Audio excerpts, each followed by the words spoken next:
Hello again, horror lovers. Today, we'll be traveling to Latin America to talk about one of the most horrible events that has ever taken place there in the last 10 years. That day, Mel was running late for work. It was the fourth time she had overslept, and the previous day she had been warned that she would be fired if this happened again. Thus, she was driving to work so fast she couldn't evade a truck going towards her. She woke up in the hospital 2 hours later with her arm in a plaster and her head and thorax bandaged. And just when she was starting to realize where she was, a nurse went into the room where 5 more hospitalized patients were resting. The nurse was bringing everyone their lunch, but when she gave Mel hers, their gazes clashed for a couple of seconds, enough for Mel to feel shivers go down her entire body. Then the young nurse ordered Mel to give her her phone, arguing that it was forbidden to have it there for security reasons. Mel wasn't completely convinced, but ended up doing what the nurse demanded. Time passed by and the visiting hours were finally on. However, Mel found it strange that all the patients were receiving visits from their loved ones, except her. And so Mel asked for permission to call her family and check if anything had happened to them, but the nurse denied her request. Nighttime came, and due to how worried she was, Mel couldn't sleep. It was 3 a.m. when suddenly, from the darkness, she saw someone enter the room and stand right before one of the beds. "Where are you taking me?" The response was, "We are going for a little ride." She instantly recognized the voice of that nurse who had scared her so much and saw how that figure took the patient out of the room. The next day, one of the beds in the room was still missing. Mel didn't dare to ask about it, but she knew that what she saw the previous night was not normal. That day, nobody came to visit her either, and the staff then gave her the news that she would have to spend at least 48 extra hours hospitalized in there. She started to have a really bad feeling about the whole thing. But despite how worried Mel was, the next night she finally fell asleep due to lack of sleep. However, when she woke up, yet another one of the beds went missing, and she knew that that patient had not been released yet. Mel then decided to ask the nurse, since she was starting to get suspicious about that hospital and thought that maybe she was going crazy. He passed away last night because of a heart attack." Mel didn't believe her, and so she devised a plan. Mel waited until lunchtime, waiting for the staff to be at the cafeteria. She then made sure nobody was around, went to the storage unit of that floor, and got her phone back. Mel then called her mother to tell her about what happened, and she told Mel that the staff at the hospital were not allowing her to see Mel. And so Mel prepared herself. She would break out of the hospital that very night, but not before finding out what was really going on. She waited for the nurse to come back to take away another patient, and she carefully followed them. She then saw how the nurse sedated the patient before bringing him into an operating room. There was a surgeon waiting inside, and then both the surgeon and the nurse grabbed 2 enormous saws to dismember that man. They then extracted his heart, liver, and kidneys and placed them in a box. That's when the nurse turned around and saw horrified Mel looking behind the glass. The nurse simply smiled at Mel while covered in blood. "You are next." Mel rushed out of the hospital and called the police once she considered she was safe. This fateful event resulted in a huge public scandal, and both the nurse and the surgeon were arrested. The two declared that they weren't the only ones dedicated to such monstrous activities, that a huge organ trafficking network existed and that it could never be stopped. Javier went out to buy some groceries with his mother. It was raining very heavily, so they decided to drive to the supermarket. After 2 hours and passing by the meat, fish, and frozen food aisles, they were going back to the car with a shopping cart full of groceries. "Achoo! Bless you, son," said Javier's mother. "It wasn't me. I think that noise came from the car." They went near the front of the car and heard meowing. A cat had gotten into the car's engine looking for warmth. They couldn't turn on the car. They would hurt the cat if they did. So Javier and his mom grabbed bits of bread and tried using them to entice the cat to come out. That idea was a success, and a tiny and unkempt kitty peeked his head out. When he saw the food, he rushed to eat it, starving. He likely hadn't eaten in days. Javier wouldn't stop petting the little one, so his mom allowed him to take the kitty home for the night, and the next day they would take him to an animal shelter. The boy was so happy. He had never had a pet at home, and with a little bit of luck, if the kitty was well behaved, maybe his mom would let him adopt it. As soon as they got home, they gave more food to the kitty, but it seemed that nothing could satisfy his hunger. And if Javier and his mom were eating something, the kitty would appear and snatch whatever they were holding in their hands. They decided to let the kitty sleep in the garage, which was on the house bottom floor. Then, later that night, when everyone was in bed, Javier was jolted awake after hearing noises that seemed to be coming from there. He stayed still, trying to identify the sounds, but they stopped. Maybe the kitty was messing with the tools and some fell to the floor. The next morning, Javier's alarm clock for school went off. Usually his mom would also come into his room to make sure he wasn't sleeping anymore, but she didn't do it that morning. Maybe she's looking after the kitty, he thought. Javier got ready and went to the kitchen. His toast and juice of every morning weren't there. Maybe his mom overslept? Before going to wake her up, he decided to go say good morning to the kitty.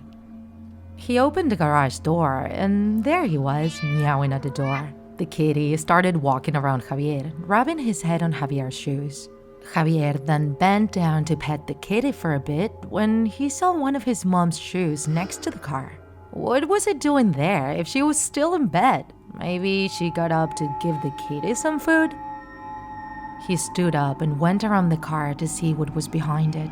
And he couldn't believe what he was seeing. It was his mother's dead body, filled with scratches all over her and a huge hole in her abdomen from which her intestines were hanging out. Javier was frozen in shock and couldn't react. However, he still looked at the cat, which purred while playing with his mother's hair.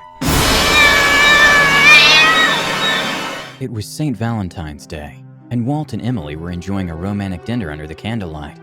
Emily had spent the entire day cleaning, decorating the house, and cooking. Walt opened the wine while eating the first dish. "Wow, Emily, this meat is wonderful. I've never tasted a stew this delicious. You're the best. Everything you make is great." Emily hadn't taken a bite yet. She seemed sad. Between laughter, Walt said, "Aren't you hungry? If you don't hurry, I'm gonna eat it all. Or are you saving space for dessert?" "I know everything between you and Margaret," said Emily suddenly. Walt drank all the wine in his glass with a single gulp. "Margot? I don't know what you're talking about, dear. What's going on?" Emily then started to sweep off the breadcrumbs on the table. "You don't need to lie to me anymore." "You don't need to lie to me anymore. She showed me all the photos and messages. I know everything." An uncomfortable silence filled the room. And then, trying to grab his wife's hand, Walt said, "Emily, I'm sorry. It all got out of hand and I never wanted to hurt you. But I love her. I love you both.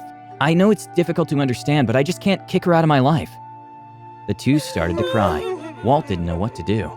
Emily had been his first love, and he had shared everything with her. He loved the life that they had built together. But when he met Margot, everything changed. He couldn't understand how he could love two women at the same time, and so intensely. But that's how things were, and he wasn't capable of choosing just one. "Do you actually love her?" "Yes," said Walt. "I don't expect you to understand, but I love you too, Emily, and I've never stopped loving you." "Do you have her in your heart?" asked Emily. "Yes, like I told you, I do love her." Emily then lifted her gaze from the table, looked directly at Walt with her shining eyes and said, "Did you enjoy the meat in the stew?" Walt got really pale and shook his head in negation. "Now you also have Margaret inside of you." And so you can now be with both me and her forever. From 50,000 twins, 2 are born with a part of their bodies conjoined, and Chloe and Amy were part of that small number. Doctors said they could not be separated since they shared too many vital organs. And since their father didn't want to have a freak show at home as his descendant, and neither did he want people giving him weird looks when walking on the streets with his daughters, he decided to lock them up in the basement for 9 long years. He would throw them food from the basement door as if they were a beast without feelings. And so, one day, the girls decided to escape. They waited for dinner time, and once their father opened the basement door, they rushed towards it. This resulted in their father pushing them down the stairs, following with insults towards them. The girls were desperate. What did they do to deserve this hellish abuse? On their 9th birthday, their father said, "I have a special gift for you. Tomorrow, you're out of here." They felt overjoyed and spent the night imagining what the outside world must be like. However, the worst was yet to come. First, their father forced them to put on handcuffs and muzzles. Then he pushed them into a box and sealed the box with duct tape. The girls were in the box for a long time, not knowing where their father was taking them. Hours later, a knife suddenly pierced the box, and a ray of light showed the girls that the time to see the outside world had finally come. However, when they came out of the box, they realized they weren't going to be free. They were locked inside a cage, and on the other side was a man dressed in a white coat and writing something down in a notebook. He then approached the girls and removed their muzzles. They immediately cried for help, but that just made the man laugh. He ordered them to calm down and explained that he was a scientist. He said he was going to perform a few experiments on them and promised to let them go if they survived. The man then took out a needle and pricked Amy to check if Chloe also felt pain. The scientist then brought a vat filled with water and ice and shoved Chloe inside. He was trying to see if the body temperature of Amy changed along with Chloe's. And Chloe wouldn't stop screaming in pain. "Get me out of here! Get me out of here, please!"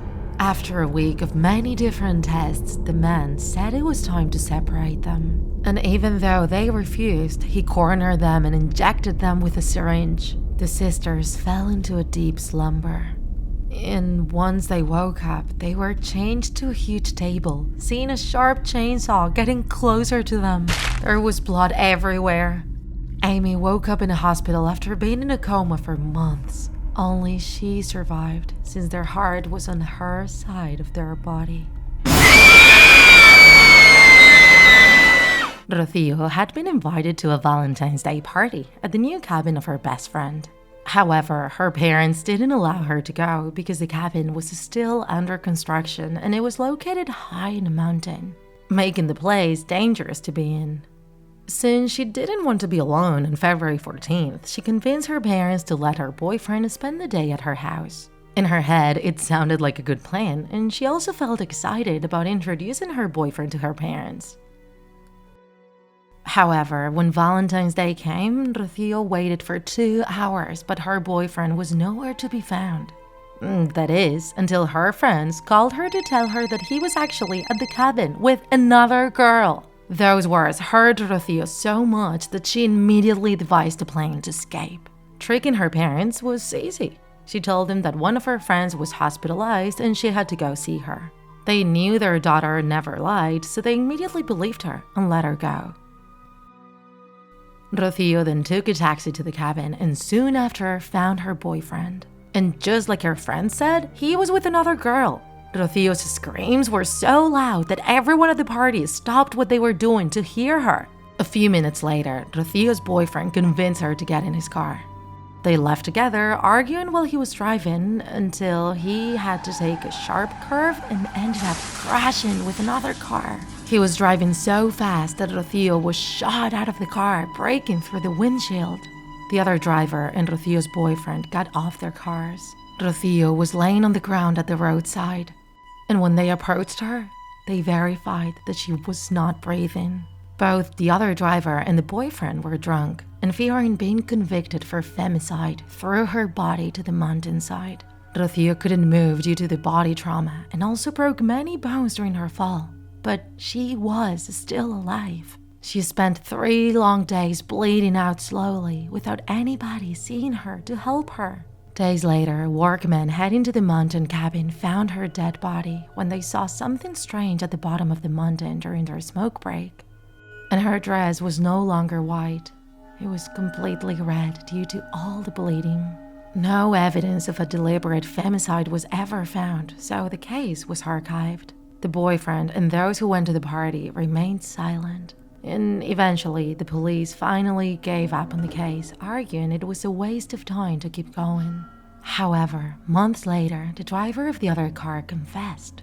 And not only that, but the police also found the dead bodies of many young men in the same place where Rocío had been thrown to. The driver panicked, saying that the girl had come back from the dead for revenge. And from then on, every St. Valentine's Day, Rocío reappears in that road asking for help, hoping that one of the men she attacks will be one of the men responsible for her death. They say that her red dress charms men, and when she convinces them to take off their seatbelts to give them a kiss, they lose control of their cars in that curve. And just like her, they crash and are shot out of their cars, breaking through their windshields.